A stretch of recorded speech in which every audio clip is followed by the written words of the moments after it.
So this should have been an easy fix, right? Replace that roller pin with the kit that was recommended on Amazon. Punch in the year and model of your truck, and the part says compatible. So I bought the spring tool, removed the spring, and it was like a piece of cake, right? Wrong. The pin is too tall. Pin is not meant for the Chevy S10. I think it's meant for a Silverado. So I ended up zip tying it. And now it's to the suspension. Now I've been driving this truck with a blown rear shocks for a little while.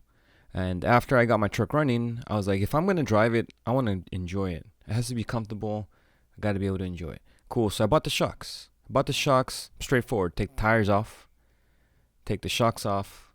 Swap them. Install them. You got to support the A-arm or else it's going to pop that out. And that was it. It was easy to take the shock out. Now these shocks are still, I guess, okay. Not like the back ones. The rear ones are jacked up. The new ones I thought would be easy to go in, but they're different. The bracket's different. It's a lot wider. It doesn't allow it to sit flush.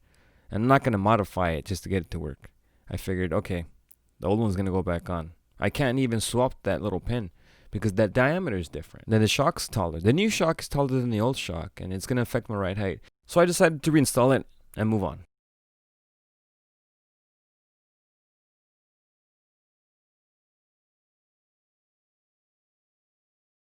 Always use jack stands, regardless of what people say. Now, the rear shock was a little tricky. I didn't think that the rear sway bar was going to get in the way, but the rear sway bar gets in the way. And I could not get the shock out without removing the rear sway bar. Removing it was actually not too bad. It was 2 clamps on the axle, and then that was it. Then it just kind of pushed away.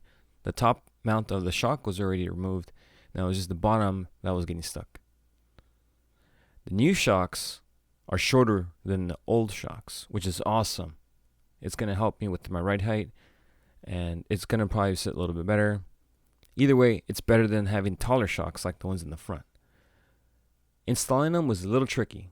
The bracket on the mount for the factory shock was at an angle, and the brand new shock had no angle. It was perpendicular.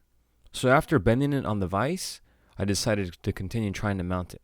And I struggled. I really struggled. And I had a fashion way to make the bolt stay on, because the bolt kept falling out and I kept getting the bolt stuck in the frame rail. So I said, I'm going to wrap it with electrical tape.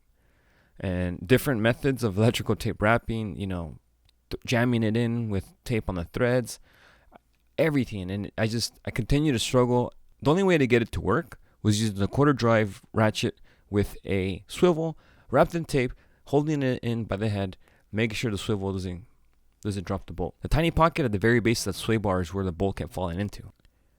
And that was it. 6 hours of work, condensed into 3.5 minutes. Looks easy, right? But the end result is so worth it. Now the shocks make the truck drive like a brand new truck now. That's awesome. That's all I wanted. And if you enjoyed watching this video, subscribe to my channel. Click like. I really enjoy when people interact with my comments, and it gives me some motivation to continue working on this truck and to continue filming and to continue uploading. It's awesome, and I do get motivated by what you guys leave behind.